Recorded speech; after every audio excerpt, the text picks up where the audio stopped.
आज के इस क्लास में हम कक्षा 9वीं विषय विज्ञान का आज का हमारा इम्पोर्टेंट क्वेश्चन है, माइटोकॉन्ड्रिया को कोशिका का बिजली घर क्यों कहते हैं। तो देखिए, बहुत ही आसान और सरल भाषा में इस प्रश्न के आंसर को मैंने लिखा है।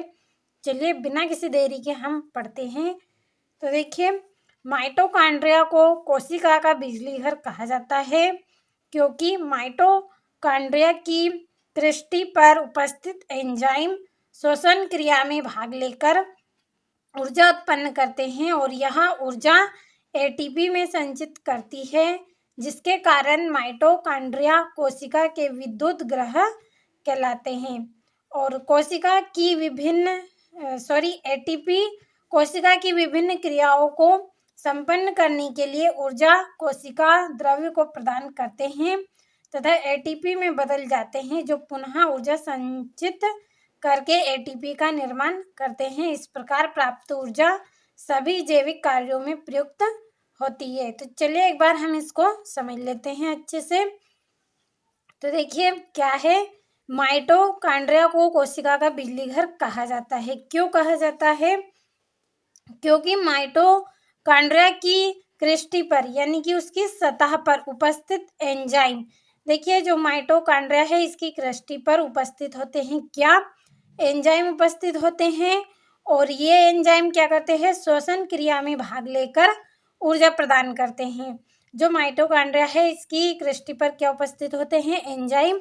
और ये एंजाइम क्या करते हैं? श्वसन की क्रिया में भाग ले लेते हैं और क्या करते हैं? फिर ऊर्जा उत्पन्न करते हैं और यहाँ ऊर्जा उत्पन्न करते हैं तो उससे एटीपी में संचित कर देती है। देखिए जो ऊर्जा प्रदान होती है वह किसमें संचित हो जाती है? एटीपी में संचित करती है, और जिसके कारण माइटोकॉन्ड्रिया कोशिका के विद्युत ग्रह कहलाते हैं। जिसके कारण जो माइटोकॉन्ड्रिया है वो क्या है? विद्युत ग्रह कहलाती है, यानी कि बिजली घर कहलाती है। तो बहुत ही आसान और सरल है, अच्छे से आपको ध्यान से पढ़ना है। इस प्रश्न का आंसर आप यहाँ तक लिख सकते हैं और ये आगे तो मैंने लिखा है, आपको अच्छे से समझ में आ जाए इसलिए। तो इसका आंसर आप यहाँ तक लिखेंगे तब भी आपको अंक मिलेंगे। तो चलिए हम आगे और इसको पढ़ लेते हैं कि देखिए विद्युत ग्रह कहलाते हैं और एटीपी कोशिका की विभिन्न क्रियाओं को क्या करते हैं? संपन्न करने के लिए ऊर्जा कोशिका द्रव्य को प्रदान करते हैं। यानी कि एटीपी की कोशिका की जो विभिन्न क्रियाएं होती हैं ये क्या करती हैं?